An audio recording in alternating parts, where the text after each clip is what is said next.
مہاجن نے روپے گنے، حساب کی کتاب میں لکھے، کہا 1 ہفتے بعد سود سمیت بقیہ رقم بھی دو۔ گرامی نے ہاتھ جوڑ کر کہا کوشش کروں گا پوری۔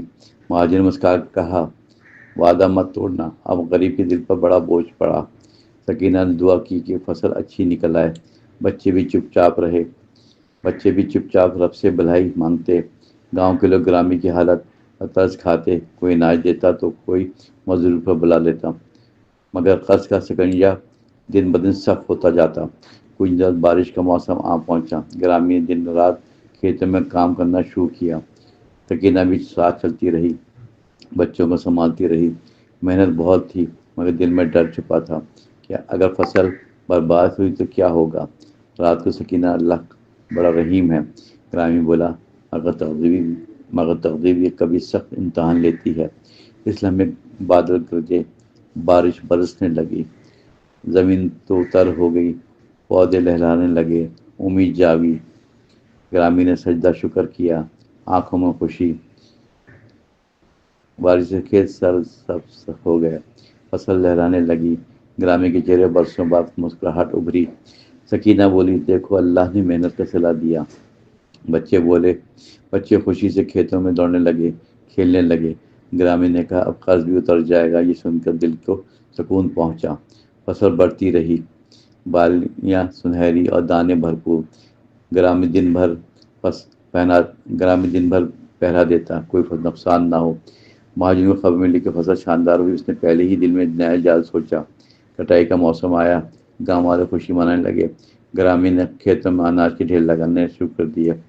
میں نے رنگ لائی، اللہ نے برکت دی۔ گرامی بولا اب مہاجن کا حساب چکتا کر دوں گا۔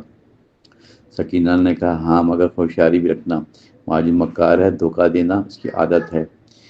گرامی نے کہا فکر نہ کرو، اللہ ہمارے ساتھ ہے۔ وہ اناج بیچنے شہر گیا اور روپے کمائے۔ دل ہی دل میں شکر ادا کر کے لوٹا، سوچا اب مہاجن کو ہمیشہ کے لیے نجات ہو جائے گی۔ اگلے دن گرامی روپے لے کر مہاجن کے پاس گیا، کہا یہ پوری رقم لو، حساب ختم کرو۔ مہاجن نے روپے گنے، لمبی سانس لی، بولا گرامی تم نے صرف اصل رقم چکایا، اب تو سود کا پہاڑ باقی ہے تم پہ۔ گرامی کا رنگ فخ ہو گیا، کہا مگر تم نے کہا تھا یہ آخری ہے۔ مہاجن ہنسا، میں نے کہا تم نے یقین کیا۔ حساب کی کتاب دکھائی، صفحے پر لمبے حصے۔ گرامی نے کہا یہ ظلم ہے، انصاف کہاں ہے؟ گاؤں کے کچھ لوگ بھی جمع ہو گیا، سب نے دیکھا کہ مہاجن مکاری سے کھیل رہا ہے۔ ربو بولا یہ سب گواہ ہیں وعدے کے، مگر مہاجن نے دھمکی دی کہ پولیس بلاؤ۔ گرامی کے آنسو نکل آئے، وہ زمین بچانا چاہتا تھا۔ سکینہ آگے بڑھی، کہا اللہ کے خوف سے مہاجن نے خیقہ لگایا، مجھے دولت کا خوف ہے۔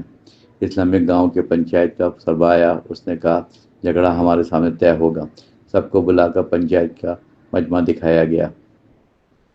پنچایت میں گرامی نے اپنی حالت بیان کی، مہاجن نے اپنی کتاب دکھا کر حق جتایا۔ سب لوگ حساب کے چکر میں الجھ گئے۔ رگو بولا یہ سود نہیں، یہ خون کا نچوڑ ہے۔ پنچایت کے وزیر بولے انسانیت قرض سے بڑی ہے۔ مہاجن بس ضد رہا کہ روپے یا زمین چاہیے۔ گرامی کے بچے رونے لگے سب کے سامنے۔ سکینہ نے ہاتھ باندھ کر گاؤں والوں سے کہا ہماری زمین بچا لو، ہمارے بچوں پر ترس کھاؤ۔ پنچایت کے سردار نے فیصلہ سنایا، سود معاف۔ مہاجن غصے سے کانپ اٹھا مگر مجمع کے آگے ہارا۔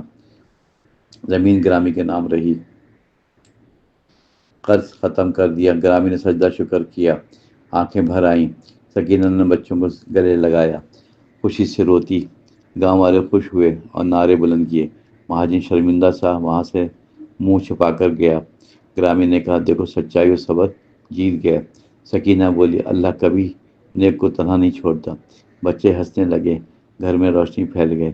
یوں قرض کا بوجھ ختم ہوا اور سکون ملا۔